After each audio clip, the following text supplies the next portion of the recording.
I'm no tech genius, but I knew if I wanted my business to crush it, I needed a website now. Thankfully, Bluehost made it easy. I customized, optimized, and monetized everything exactly how I wanted with AI. In minutes, my site was up. I couldn't believe it. The search engine tools even helped me get more site visitors. Whatever your passion project is, you can set it up with Bluehost. With their 30-day money-back guarantee, what do you got to lose? Head to Bluehost.com. That's BLUEHOST.com to start now. The real life hack is to understand yourself, your place in the universe, and align with it. Because when you are true to yourself, when you are true to your reality, and you go out into the world, what can stop you? Right. You're doing what satiates you. You're doing what nourishes you across multiple planes. If you're true to yourself, if you're true to your passion, your ambition, you don't care. Nothing stops you. And guess what? It reverberates. It shows itself. People will gravitate towards it. Not because it's, anything woo-woo or anything bypassed, because it just makes sense, right? People gravitate towards genuine people. Do you ever feel like no matter what you do, it's not good enough? Like perfectionism is the only standard, yet you're still left feeling behind. Perfectionism keeps us stuck. It robs us of our peace, our joy, and our freedom to just be. That's why I created Beauty of Imperfection, Good is Enough, a guided workbook to help you let go of the pressure, quiet your inner critic, and start celebrating progress over perfection. Inside, you'll find journaling prompts, tools that remind you your worth has never depended on being perfect. It's time to embrace the beauty of imperfection, because good really is enough. And let me remind you, you are always worthy. You already are. Get your copy today.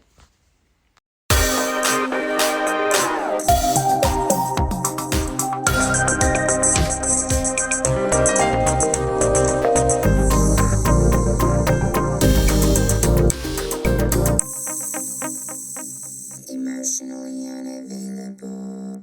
Welcome to Emotionally Unavailable, the podcast where we dive deep into the world of emotional availability and intimacy. I'm your host, Malisa Hepner, and I can't tell you how excited I am to have you join me on this journey of self-discovery and connection. Whether you're navigating the complexities of relationships or exploring your own emotional landscape, this podcast is here to inspire, empower, and entertain. So get cozy and let's explore the depths of human emotions together.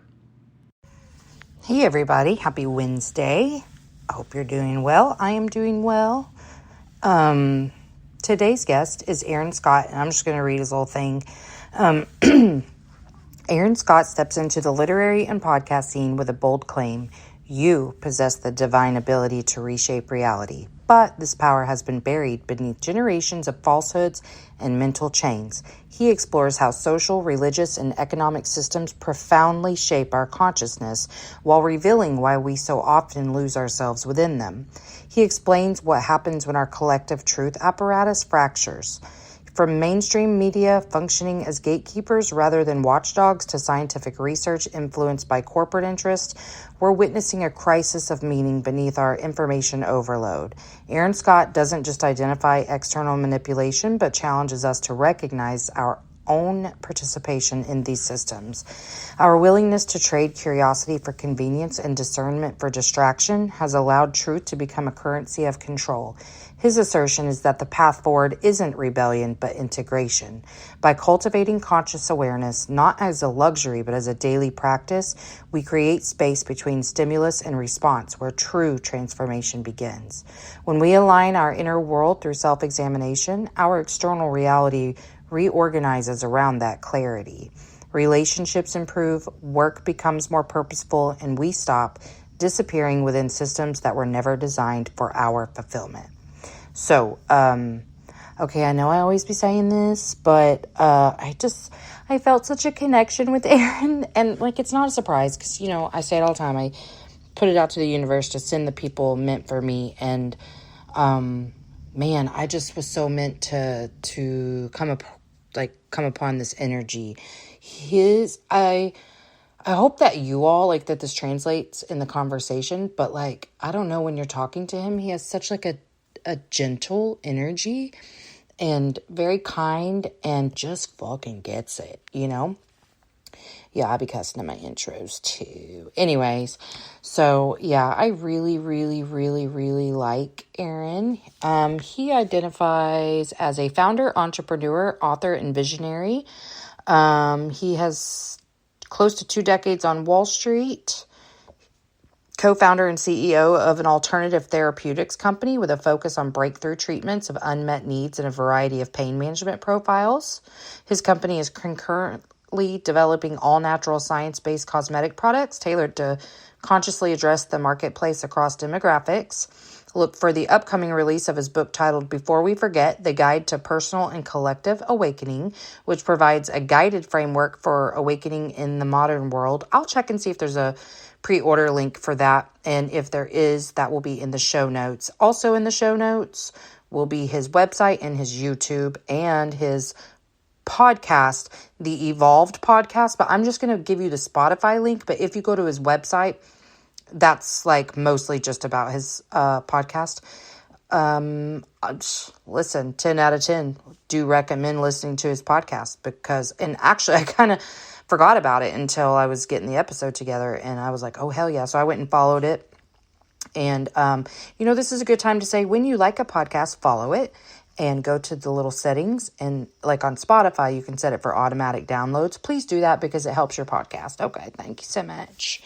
And if you're on Apple, actually just make sure that you're giving 5-star reviews, that you're leaving comments, that you are reviewing all the things. Because, listen, you got to help a sister and brother out, okay? Anyway, okay, so whatever I can find that's related to him, I'm going to make sure that is in the show notes. So I really can't wait for this because, oh my gosh, yeah, I loved it. I loved every minute of it. So, all right, I hope you guys are doing well, and I hope you have a wonderful Wednesday. And here's me and Aaron. Emotionally unavailable. Okay.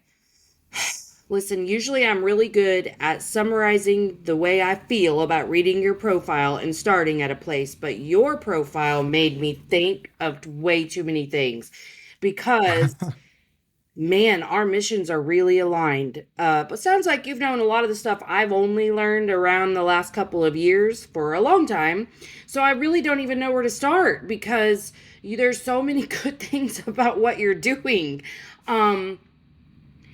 Can I just ask you, how long when would you pinpoint when you had a spiritual awakening? I'm just really curious.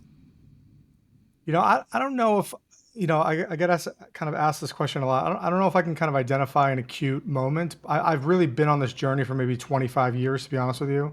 I've always kind of had kind of like a deep sense that things weren't right, weren't aligned properly. Mm-hmm. I was a philosophy and economic theory major in college. So I've really kind of always, again, kind of, I guess, been on this journey Okay, so you for weren't raised with quite some weird time. culty religious shit? No, I was not. I Man, how didn't have the lucky are pleasure. you? I didn't have the pleasure. I mean, I was raised in a, I guess, formal religious kind of construct, but a lot of kind of, as you can see, kind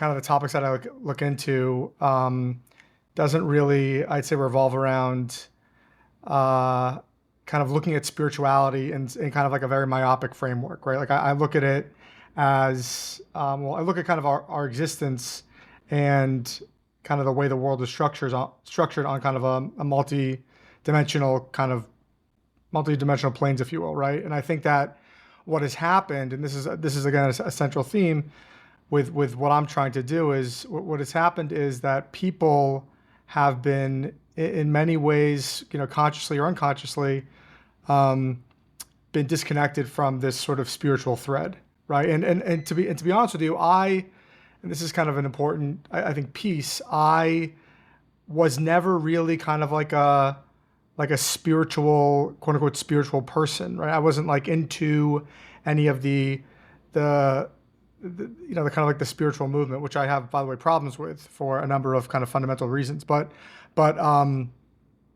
what I found was that it's really part and parcel. In fact, foundational to a lot of what we see in the modern age. So Yeah.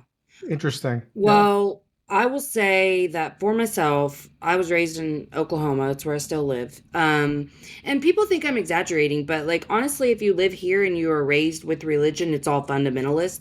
There's no sort of this, cherry picking this, any of that. You're not allowed to choose for yourself at all here. And it really is centered around shaming you as a human being. That's just my experience. I think a lot of people here would say the same thing who have deconstructed the way that I have.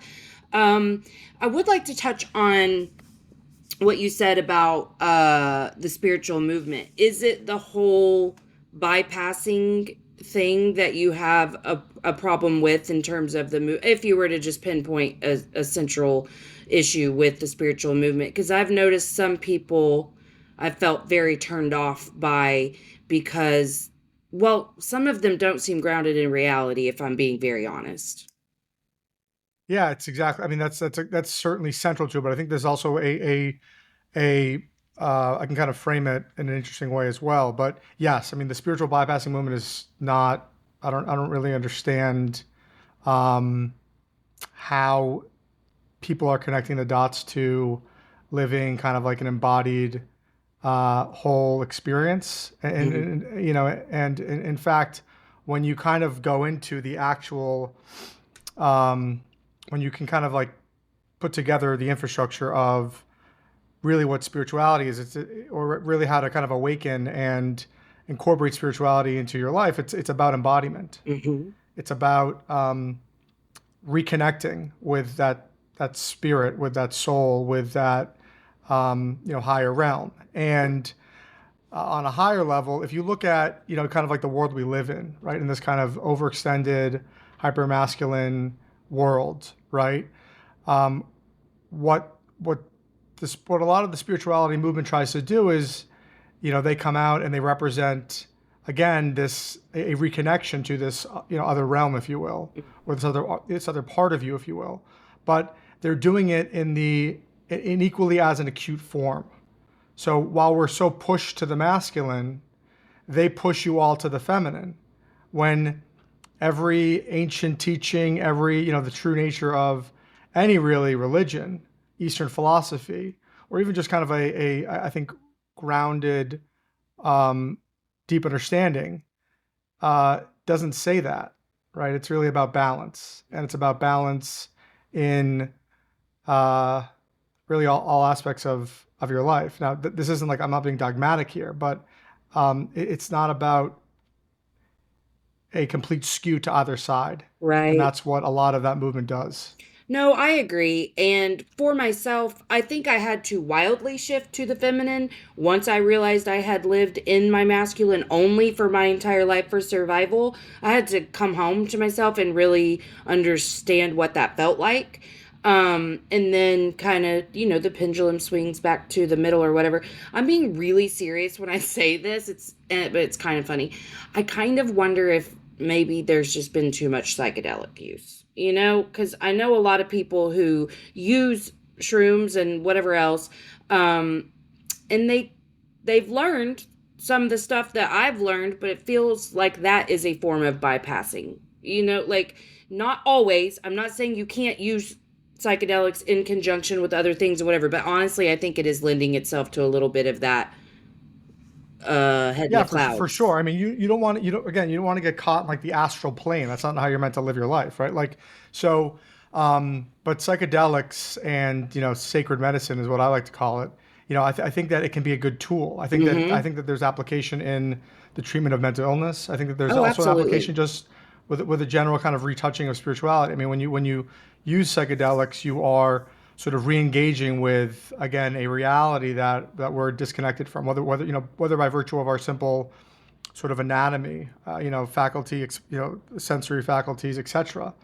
So it's again, I think it can be a great tool, but absolutely, I mean, when you're living in that kind of other plane of existence, Yeah, because there are it's creators out not. there who are like microdosing every day, most of the day. And I'm like, yeah, I don't think that was really how that was intended to be used. I mean, for myself, I won't, just because schizophrenia is really prominent in my genes. I have a schizophrenic brother, and my mom was diagnosed as schizophrenic, but honest to God, I think that she struggled with the same thing I struggled with, which is a lot of internal noise that got to a place where I felt like it was otherworldly. Like my self-talk was very loud, and it was different. And so I really don't think she was schizophrenic, because I was around her a lot, and she didn't act the way I know schizophrenic people to act. But she certainly had delusions and things like that coming off of crack,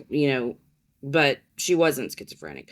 But even still, with a brother being very schizophrenic, I'm like, I stay away from hallucinogenics. But I mean, I have taken like medical marijuana edibles for a few years now, and I mean, I'm getting to the same place. I feel like, like, because I learned a lot of lessons just in those like really, really, really dark places.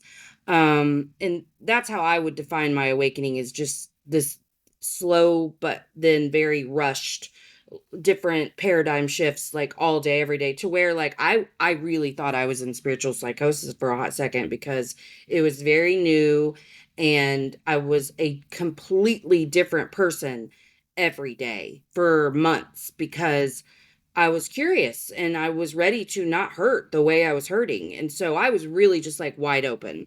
But when I was reading, kind of because I'm tired today and I really didn't know where to start with you, I was reading like your, good questions to ask you or whatever.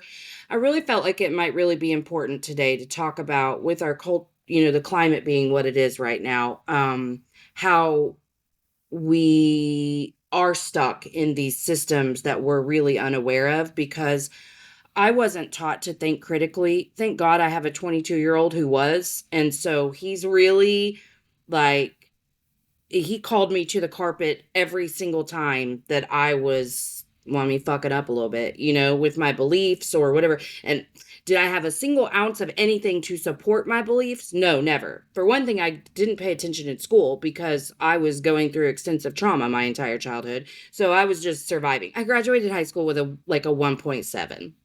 It was really impressive. And it wasn't till college later that I was like, oh my God, I'm smart.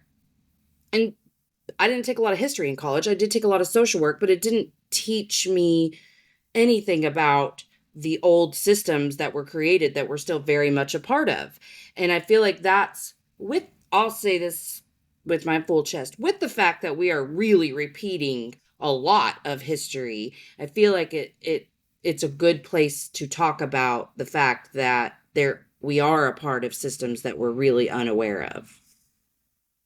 Yeah, for sure. I think that what's unique and what kind of, what kind of I find is that what, I guess it's not interesting, but, a lot of people kind of have these awakenings when they have these kind of like acute traumatic moments, right? And a lot of people, I think throughout their life are, a lot of these people are more in tune, I think, with the spiritual side of them, or are more kind of plugged into their soul, if you will, than I think the general population. I think that that's why, and I think that because they're kind of like so pushed, they're kind of like this is like this friction against the side of you, and that it kind of has to come out, right? It's like you've had enough. Mhm. Um, and when you look at to kind of like your point, when you look at modern day systems, and you say, we're back to where we were historically, I don't think that we. Um, I think that I think we have kind of been on this trajectory for a while. I think that in many ways things just haven't changed in quite some time. And if you really kind of peel back the layers, if you will, a lot of this hierarchy, if you will, that exists in, or the hierarchical construct that exists in the modern age, interestingly enough, comes from our religious institutions. The idea, and it's rooted in this idea that God is separate from us, we are beneath God, the earth is beneath us, right? And it mirrors exactly kind of certainly the corporate structure on many levels, but it's really kind of like the architecture behind these systems that we've created. And then when you look at how sort of like the human evolution of consciousness has taken form, people think that it's kind of like just kind of like happens, like we just kind of whatever. But in truth, it's really linked to ideology. It's really linked to religious beliefs. It's really linked to belief systems. And if you look at the different sort of ages that we've gone through, whether it's the age of enlightenment or these different kind of ages of consciousness, where through academics and through science, et cetera, different components of the human experience or our existence has been revealed, right? The way that those have taken form in our culture are very different from the way they've taken form in other cultures, right? Because they didn't have similar sort of revelations across these fields of study, if you will, right? But the predominant sort of the tools, if you will, that we get from these ages, right, through these exposés, and from science and from philosophy, economic theory, all these things, is really in many ways is really pegged to this scientific and mechanistic material paradigm, which kind of came to fruition during the Age of Enlightenment, where these thinkers said, like guys like Rene Descartes said that the mind was separate from the body, where you had like Newtonian science that pegged everything to this sort of like reductionist, everything is material, there's no soul, consciousness comes from like some spark through matter, et cetera, et cetera. Quick segue, what we're discovering now in science is that this in fact is not true. It's the materialist lens is flawed. Physics right now is showing us that the fundamental structure of reality is not fixed form, is not matter. It's consciousness. And ancient civilizations were aware of this. They express it in different ways, but and what does that mean? It means that the human being is not just some mass, right? That consciousness precedes the physical form, right? And obviously, people don't understand how powerful that is and how that ideology or cosmology has shaped our world. Mm-hmm. But it's just the way it is, right? It's the background behind predominant economic ideologies like liberalism, guys like John Locke, capitalism, guys like Adam Smith. I mean, this is the bedrock of modern society. These were the theories, these were the ideas that formed our current infrastructure, right? Whether it's in education, economics, medicine, right? These really were kind of like the foundational bedrock. So you kind of had, again, this like hierarchical structure that existed that took form with really the Catholic Church. Now, certainly there were hierarchies that existed before that, but the unique structure that they provided was, in many ways, and there's no really need to get into the intricacy of it, but that was really kind of like the hierarchy that lent itself. And then you had like the tools, if you will, through this Enlightenment age, and then you have the current sort of political and economic framework that creates this engine, right? So you have this idea that there's this, you're ordering life by hierarchy, everything is material, right? And then you have these political systems that took that construct and they institutionalize it through economy, right? So we created we created industrial capitalism that was this kind of like mechanized structure where people were treated as units, right? Labor was extracted, the earth was extracted, the resources were extracted. We severed our connection to everything. We lost this sacred understanding of ourselves and our place in the universe. And by the way, this is the reality of it, right? Like when you drill down on it, people talk about, all is one, there's just one, right? But in truth, that's the case, right? We are connected to other people. We are connected to the ecosystems of the planet. We are connected to nature. We are connected to, biology shows this with respect to, we have mirror neurons in our brain that connect when other people are experiencing things. We have in the natural world, we breathe in oxygen and expel carbon dioxide. Well, trees do the opposite, right? We're connected to them there. There are ecosystems where trees communicate through fungus or through fungi underneath, So again, we're kind of, it's this illusion of separateness that has plagued us through this human evolution of consciousness, right? So when people, kind of go through this awakening, right? In many ways, they default to like finger pointing and victimization, and there's a few people on the top who are puppeteers, are controlling everything. And to be clear, there are power structures that exist, right? When you institutionalize everything, when you institutionalize the human being, right? When the institution that was meant to serve becomes extractive and the institution is placed above the individual, well, what do? Well, you mechanize everything, right? And then people in power positions can, extract, and people that are, hugely successful, whether through, escalating on the political spectrum or who through business, who know how to manipulate the system to push agenda or to get certain benefits, et cetera. These are people who understand the system and who know how to, ascend within that system, right? They're not necessarily like pulling strings like behind some demonic ritual, right? Like Right. this is like important for people to understand, because this is really about how we have as a society, right, evolved consciously.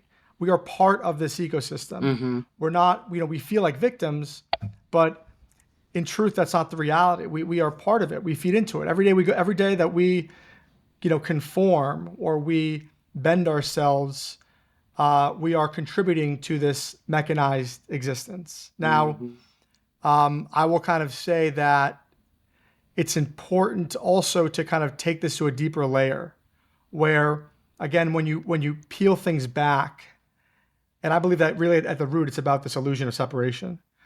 When you peel this back, it's about a reorientation to the world as we know it.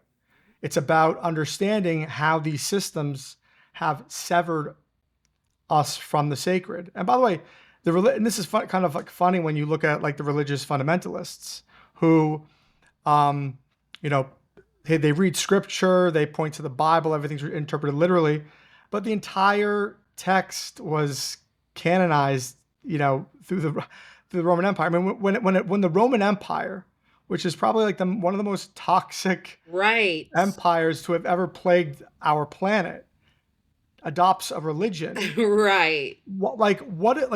Are people so naive as to think that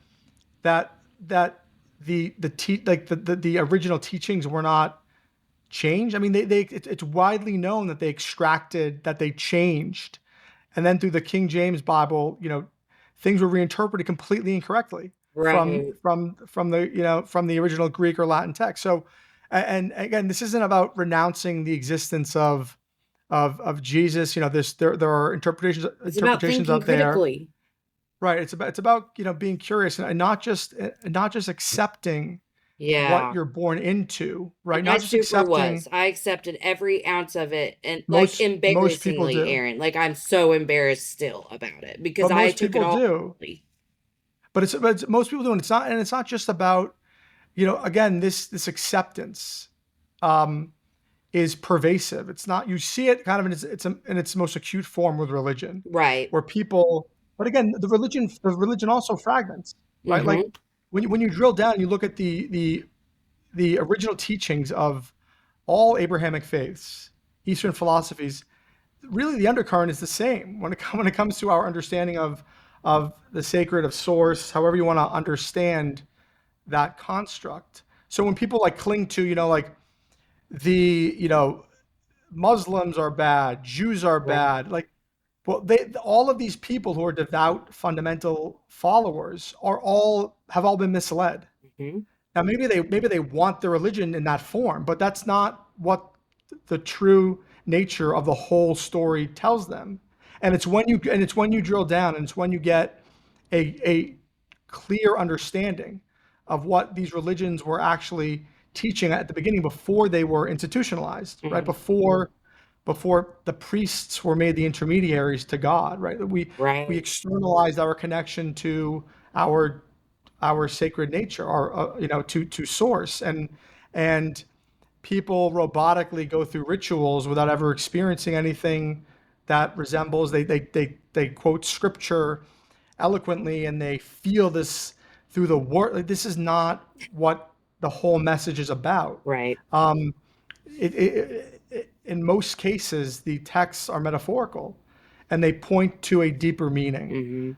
But people, again, when you're born into, again, this again shows itself acutely with religion, but this transcends all institutions. This happens with, with institutionalized economy, government, education. Just think about it for a second. Back up, right? Like you're born into this world and you're navigating and you're trying to understand what's going on and you're looking at your friends and your family. And by the way, those people are also kind of lost too, right? They've Yeah. never been grounded.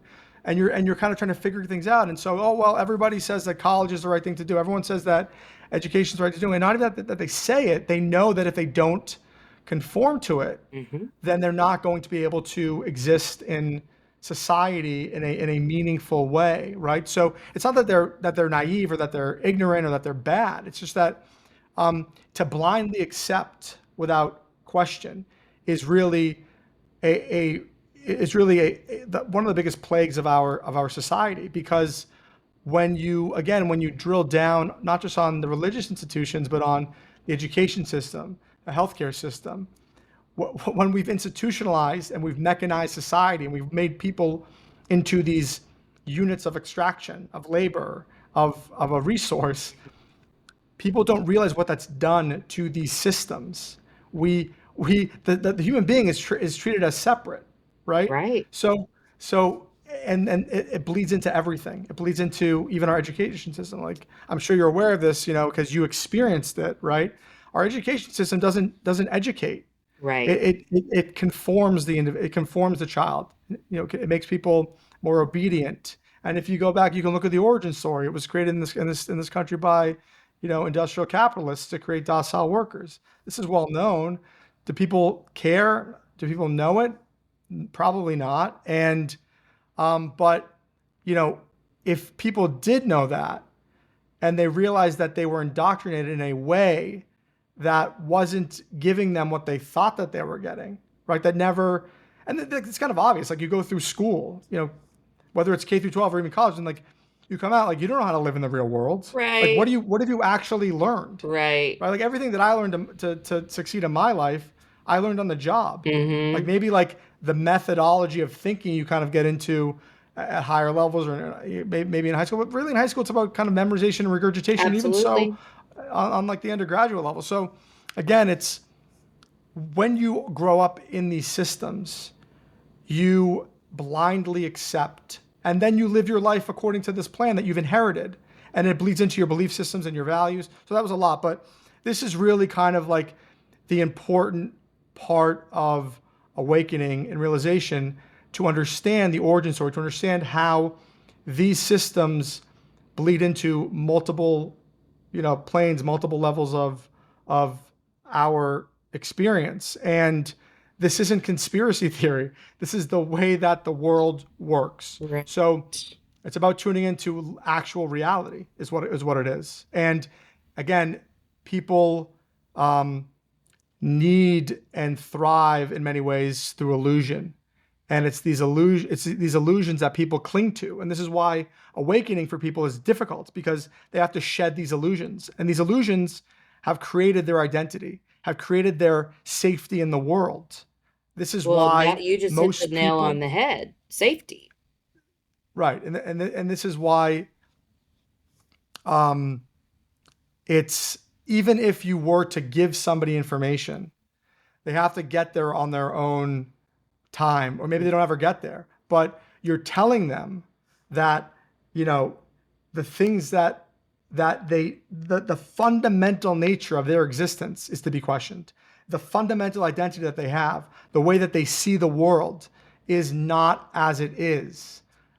This is threatening. Yeah. Well, I don't think it's a coincidence that the Bible in its current form pretty solidly teaches against questioning. I also think the Bible in its current form was written to oppress women and other marginalized communities. But I also, my thought lately has really been because I've been trying to, that was probably the best part of awakening for me was going through that process of understanding mirroring, understanding reflection, projection, all of that stuff. And so as I was really exploring that, I kind of started to make sure very intentionally that if I had a troubling, upsetting, judgmental thought about somebody else, that I would figure out how that was directly related to a judgment I had in myself. Like I was very committed to it because I knew it to be true and I didn't want to live my life in that way anymore where I just saw the world through wounding and really did kind of see people as bad. I mean, I don't think I would have said that, but that is how I felt. And so as I've really explored this I really came home to the fact that, like, holy shit, we really are all connected. Like, I feel so connected to humanity. Going further, I really believe that so much of why we have the systems in place that we do and why they came from where they came from is, for lack of a better phrase, just that scarcity mindset. People are so afraid that there's not enough and they're just trying to, keep themselves alive. I don't even think back then they really cared about keeping their families alive. It was just very hierarchical and dog eat dog and let me just get to where I need to get to and make sure I'm good. And I think that's what we're seeing translated on a big stage now. If you were really to just scrape away all the layers, I think people are so afraid of just laying down the sword and being like, there's enough for all of us. Like, I don't know what the fuck we're Yeah. fighting about. No, you're right. And look, part of the systems that we have, they, you kind of hit the nail on the head there. They manufacture scarcity, Mm-hmm. right? When it comes down to it. And people will say, oh, well, it creates an engine that pushes progress. Like there are other ways to do that. And by the Right. way, how we define progress is completely flawed. Thank you.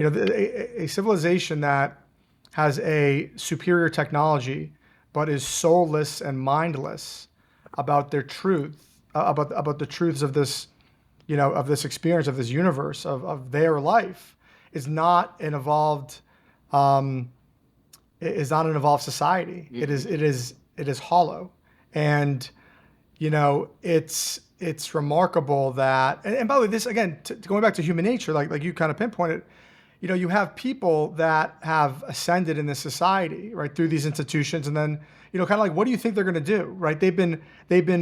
They also have been indoctrinated in Mm-hmm. this like they've been led astray as well. Their experience has materialized differently, but they're just as blind as everybody else in many cases. Now, Mm-hmm. there are certainly groups of people that hold esoteric knowledge, that understand the nature of the universe, and that use this in many ways in sinister capacities. I'm sure of it. Just how, I mean, it would be bizarre if that wasn't the case, Right. I mean, right? well, So, that's human nature is for somebody to right, go right. astray. Right. And so, and like even these people who have accumulated, massive amounts of wealth and, what are they going to do? They're still in this survivalist mentality. They're still in this mindset of scarcity. They still have to, quote unquote, protect themselves. So they utilize these systems.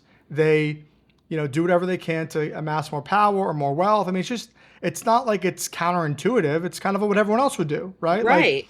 so, but the point is here is, and kind of what we touched on, is that the fundamental problem is not with the kind of like surface layer systems. It's with the human civilization's understanding of themselves and their relationship to everything else. Right. And if people were not operating with such illusions, these systems would change. These systems would restructure themselves, because at the end of the day, the power structures at play, especially in the United States, are still beholden to the people. Mm-hmm. It's the way it works now. It's been so corrupted. I mean, it's really nauseating, Mm-hmm. how government has become kind of this like self-serving entity that is corrupted through business and special interests and a push towards Western hegemony.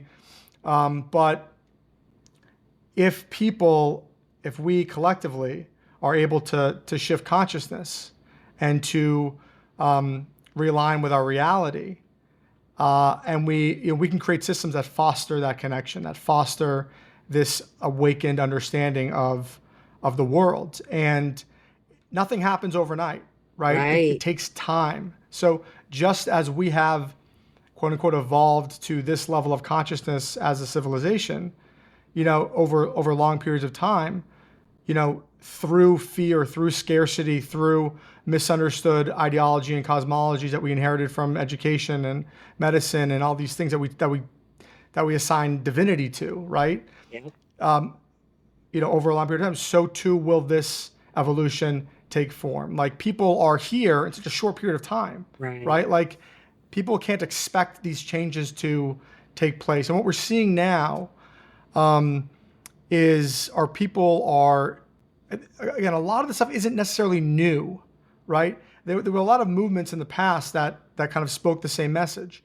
But what's happening now is a real revelation of the corruption of these systems. Not only that, we have been pushed to such an extreme that it's bleeding into the everyday lives of people, where people feel it now more. And what that does is that cracks open a part of them. Some people will be able to kind of like sustain it, struggle through it, get to wherever they're and kind of like die or pass on to the next experience. But we are in many ways seeding the future growth of our civilization, of our consciousness, through these conversations, through the books that people write, through the podcasts that people have. And backing up to bring this, I think, into greater perspective, if you look at the inherent nature of the universe, just by the way that it operates, from the mechanics of the universe, like the divine program, all of creation, all of existence takes place through polarity. It takes place through light and dark, feminine and masculine, right? Inhale and exhale. There's many other ways to kind of, you see this in nature, you see this in the universe, you see this in the human being. Again, this sacred code, if you will, exists across all planes. But inherent to that polarity is you need a balance. The universe seeks balance. It seeks balance in the human being as well. So, and the universe is the most powerful force, right? The source is the most powerful force out there. So when in the human being, we become so imbalanced, whether we feel it, whether we experience it, however we want to express this, whether it shows itself in our institutions, in our economies, in the individual country, whatever it is. But when it's pushed too far, well, the universe rebalances. And there's no synthetic program you can put on that you can overlay into our civilization. Unless people become so, hypnotized where they willingly, over generations, sever themselves from their true sacred nature, their true connection to source, their true, the true underlying currents of universal order, of universal laws, unless we get to that extreme, which I don't believe we will. Right. But, the idea of karma is that it's this kind of like snap back. It's this rebalancing, right? So we will snap back. It's just, how will that take form? What are the levers that will be pulled, and how will that show itself, right? So again, to kind of like bring this into, again, a perspective and an understanding rooted in real reality and real universal laws, not woo-woo spiritual bypassing, right? And this is a big part of my effort. It's connecting the dots that these forces, these powers transcend everything because we're all connected. So too are our systems to ourselves. So again, that's the gamble, right? It's, are you going to align yourself? The gamble, again, to like people who are in power that know this, or people who are seeing this maybe and are electing to kind of like stay in the quote unquote dark or to kind of like feed into the system. That's the gamble in many ways. Like, do you want to keep pushing against the current to accumulate money and to distort yourself? Or do you want to align yourself with something more powerful that will bring you into coherence with yourself and with literal reality? And for me, I took that gamble because I knew at my core through my experience that the other way wasn't sustainable. It wasn't sustainable for me. And kind of through my journey, it's 100% the right play. Yes, your relationships will suffer. Yes, you might not be myopically focused on money and survival. Yes, it might have consequences for you in external parts of your existence, right? This is obvious. But if you know how to align yourself, if you know how to embody these spiritual teachings and practices, and again, if you can through affirmations or whatever methodology you want to use, if you can learn how to take back control of your consciousness and of the way you manage thoughts and emotions, all these things are tied to these same universal powers. You will live a more fulfilled life. You will live a more balanced life. You will align yourself with your truth, not with your distortion. So that was a lot, but it's important, in my opinion, to give people a perspective that this movement or that this push to awakening is not rooted in some otherworldly realm that is detached and that we have to, live off the grid. Right. In truth, That's it's a about very important recognizing distinction. it's important. It's about, and by the way, the structures at play now, the structures in place now make it very difficult, right? But Sure. the beginning work is this. It's about aligning yourself and then embodying it and living it. And when you live in that current and you live in that energy field and you are that transmission, whether you recognize it or not, it impacts the world. Absolutely. That's exactly what I'm trying to teach people too, is it starts with you. And when you change, the world around you changes. I noticed a difference in every single person in my life. Not all of the differences were great in terms of peripheral relationships because they didn't necessarily like the changes because I was not the version of myself that they felt they needed me to be. But the vibrations in my fucking house completely elevated. My relationships are so much better and I'm better. And then those ripple effects. Now I've got an 11-year-old who's going out into the world from a better place. She doesn't have a fucking psycho mom who's over here losing her shit at every minute of every day, living in survival mode. She has a mom who's teaching her to be emboldened and be herself and to live in truth and not follow what people, like she got this boomer ass gym teacher who does nothing but bitch about the dress code violations. And I'm like, Jesus Christ. But it gives me really good opportunities to talk about how those mindsets were created. And I take those opportunities. And she feels so secure in a way that I never experienced at her age or fucking 43. Like I'm new to the security that I feel. And I have no doubt that I would say, broken some real ancestral curses and cycles, and that she will be like the new wave of our new line because she's different. And I mean, my boys are 18 and 22.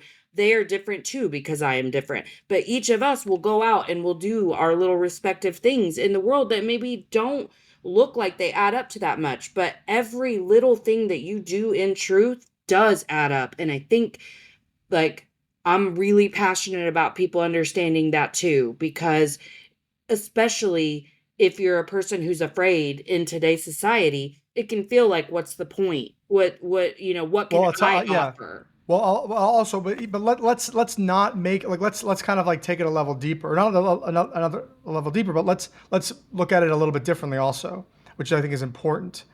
Yes, you will be that transmission if we're talking about changing the world, or even like your individual experience with people in your relationships, right?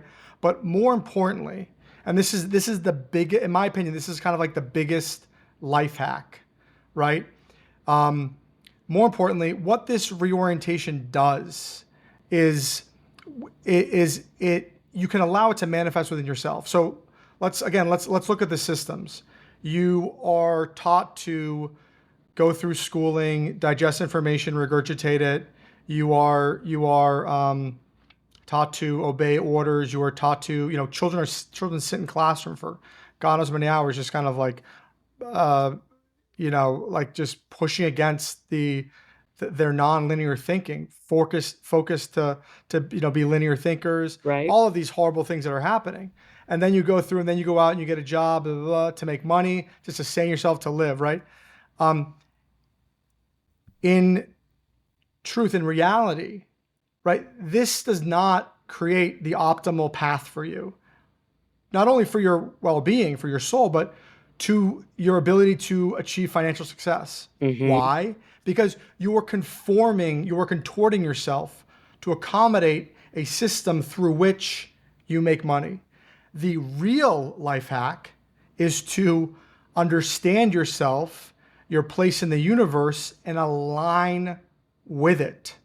Because when you are true to yourself, when you are true to your reality, and you go out into the world, what can stop you? Right. You're doing what satiates you. You're doing what nourishes you across multiple planes. If you're true to yourself, if you're true to your passion, your ambition, you don't care. Nothing stops you. And guess what? It reverberates. It shows itself. People will gravitate towards it. Not because it's, anything woo-woo or anything bypassed, because it just makes sense. Right? People gravitate towards genuine people. Now, if your thing is you like, you can think of the craziest things. Whatever it is, but if you are passionate about it, and if you are driven with it, and if you focus your effort on that, if your desire is to, again, even not even just like survive, to thrive, you will be more successful in that pursuit. Even in this current system, you might have to get, obviously you'll have to be crafty in other ways. You'll have to find different ways to support that. Right, you have to figure out how to work the system. To figure out but if you're true to yourself, you're never failing. You're just, because you're enjoying it. You're enjoying it. Exactly. So again, it's this reorientation is not just for like the general collective. It's for yourself also. Well, and I'd say it has to start with self. Right. But it also aligns with even the values of our current modern world, of this current paradigm, of this timeline, right? It can also allow you to manifest what you're looking for. This is also kind of missed in a lot of these like manifestation kind of people, where they understand, again, on the periphery, what's happening. But for me, I like to know that I have like the universal order at my back, right? That's kind of a good feeling, right? Because people seek safety through our institutions and through our systems. I seek safety through knowing that I'm aligned with the undercurrent of the universe and myself. Because, one more thing, because we are just as powerful in our own reality as source. Yeah. We are the universe experiencing itself in this unique form, right? We are part of this fabric. And we have we are shaping the universe every day with our words, with our actions, with our experiences. We don't see it because we're like very limited, right? And we're not focusing on it, but it's happening. So again, I'd rather align myself with that reality, which is the real reality, not some delusional, synthetic construct that people think is reality. And that it makes it hard for me in many ways to kind of like, be part of the residue of that or the byproduct of that, whether it's through conversation or whatever it is. But I'm choosing to live my life in reality across, all planes of my existence. I love Just that. what it is. I love that. Man, I've really enjoyed this conversation with you. Before we wrap up, where can we find you? What are you doing? Like what, Yeah, can you so do? I have a podcast that I just finished my first season called the Evolved Podcast with Aaron Scott. It's I am probably going to kick it back up in September, and that podcast discusses a lot of the kind of like inherited beliefs I love and a that. lot of the byproduct of these systems that people don't really understand. Yeah. And I go into kind of like the origin stories of the true nature. I give people a new perspective on how to understand understand the world around them and their orientation to that world.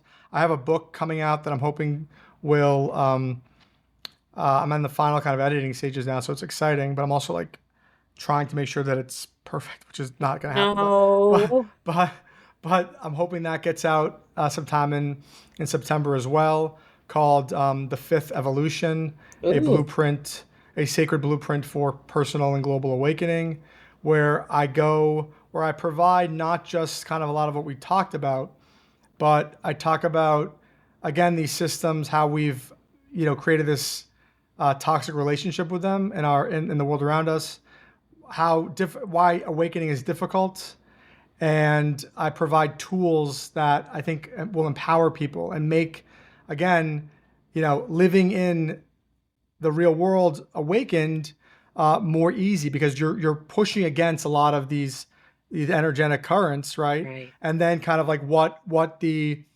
true return is to this reorientation.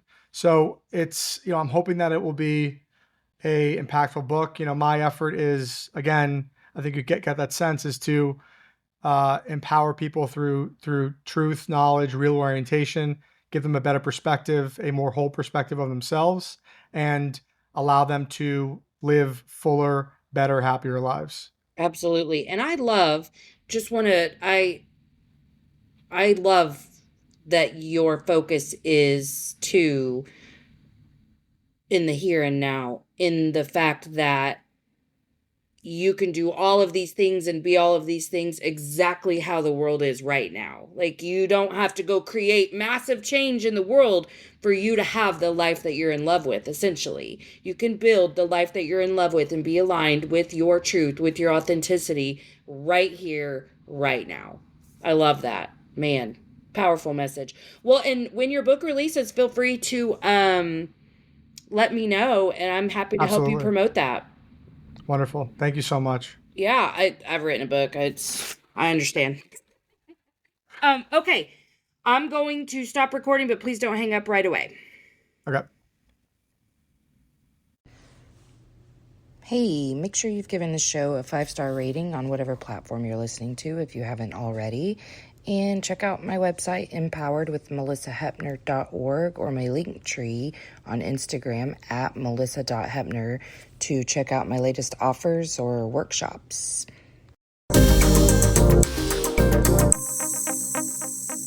Emotionally unavailable. All right, that's it from me. So make sure that you check out the show notes for links. And until next time, let's all just keep swimming. Emotionally unavailable. INDEPE and cut.